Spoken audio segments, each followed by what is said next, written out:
Teorias da comunicação, parte 7, paradigma midiológico tecnológico. Olá, neste paradigma midiológico tecnológico, a ênfase está na palavra mídia, daí midiológico. O que se procura fundamentar nas teorias pertencentes a esse paradigma? O predomínio ou a interferência, a intervenção, sobretudo do meio. No processo de comunicação, como você já sabe, o meio é também determinante, ou sobretudo nesse paradigma, ou para as teorias desse paradigma, o meio é determinante. Vamos ver por que, já compreendendo aqui a primeira escola a ser estudada. Vamos lá. Dentro desse paradigma midiológico-tecnológico, nós temos duas correntes, uma é a escola canadense e a outra a midiologia. O que se diz aqui nesse paradigma? Bom, toda a tecnologia da comunicação interfere no meio social. Sim, não só interfere, como ainda, segundo esse paradigma, segundo essas duas correntes do paradigma, esse meio portador, esse suporte da comunicação, ele pode, num certo sentido, mesmo moldar essa sociedade.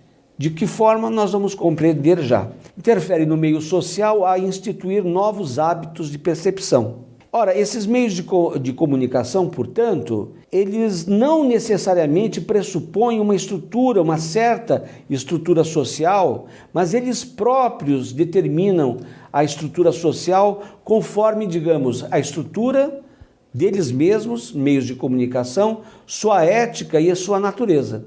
Como que isso acontece no âmbito da escola canadense? Aí está, a escola canadense, o principal representante é o Marshall McLuhan. Quem não conhece a expressão, o meio é a mensagem.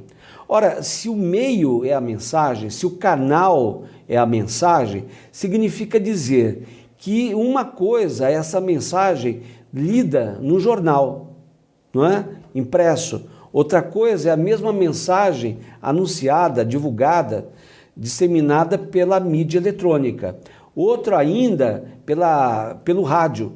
Então, não é só uma questão de conteúdo, é uma questão de se pensar o meio, conforme sua abrangência, seu alcance, sua ética mesmo, sua estética, sua fundamentação tecnológica. É nesse sentido que se diz aqui, o McLuhan chama atenção para o fato de uma mensagem transmitida por rádio ou televisão, oralmente ou por escrita, operar em cada caso diferentes estruturas perceptivas, ou seja, o modo pelo qual nós somos capazes de perceber essa mensagem.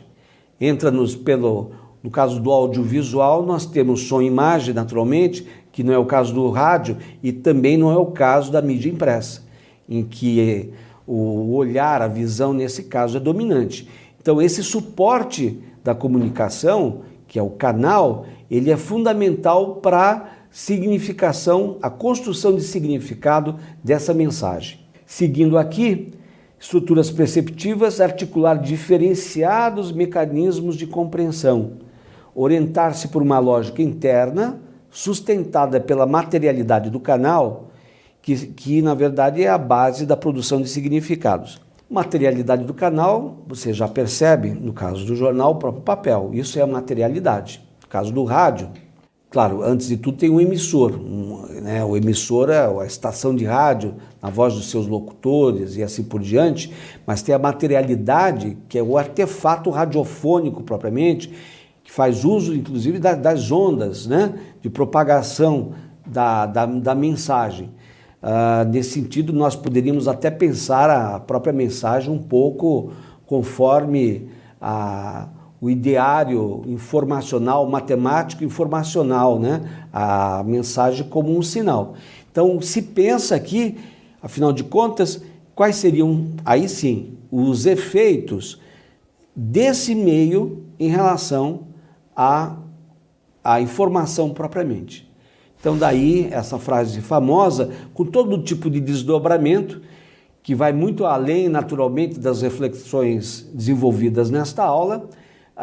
Não é por acaso que essa frase foi repetida inúmeras vezes e muito ainda, tá? Pense a internet como mídia para você também perceber que no caso da informação, muitas vezes na forma de audiovisual veiculada pela internet, por meio de seus, vamos dizer, seus muitos canais, que seriam os blogs, os sites, os vlogs, né? E assim por diante, na forma, às vezes, apenas de mensagem oral, no caso de programas conformados segundo apenas esse tipo de ação, que é a narração, a exposição, tudo isso interfere na modelagem da informação, ou seja, o meio.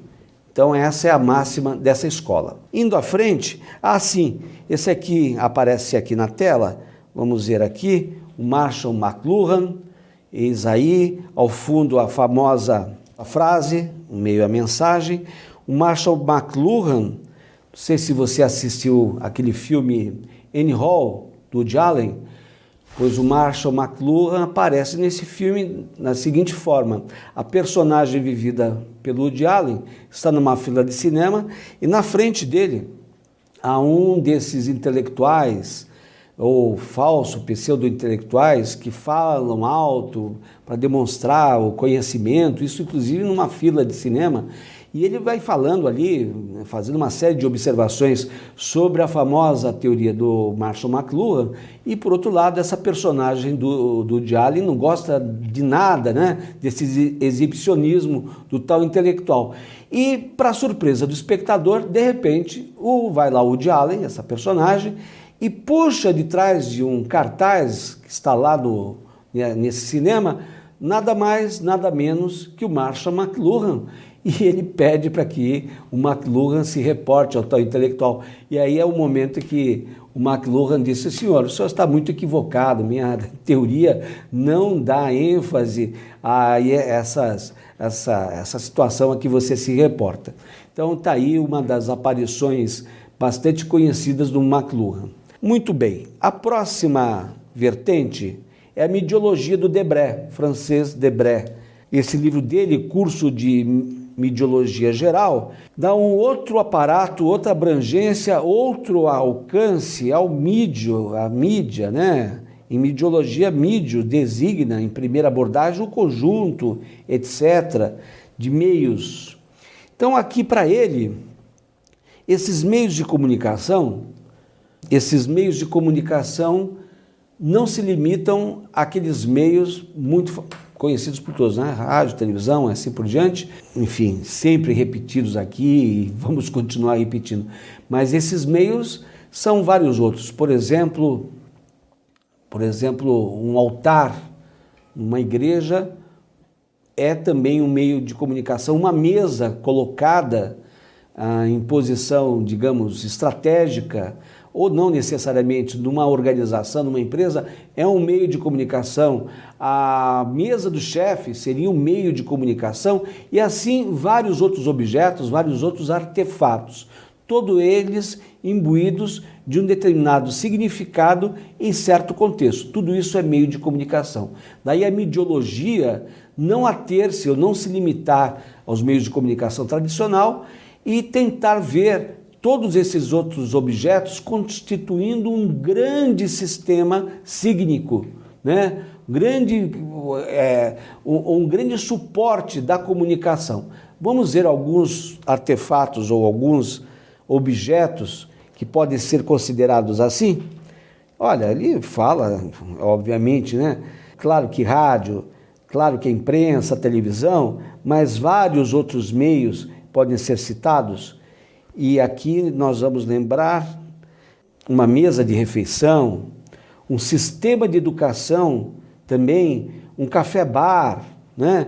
Uma sala de biblioteca, o púlpito da igreja, uma máquina de escrever e assim por diante. Muitos outros objetos seriam objeto de interesse dessa corrente, que é a midiologia, essa corrente, essa escola de comunicação do Debré. Sem um ou outro desses canais, esta ou aquela ideologia não chegaria a ter a existência social de que podemos dar testemunho. Ou seja, todos esses itens, esses artefatos, esses objetos se integram construindo um determinado significado. E esse significado está posto aí, talvez às vezes mesmo, na forma de ideologia, todos eles são capazes de difundir informações. Eu quero agradecer sua atenção, muito obrigado, bons estudos.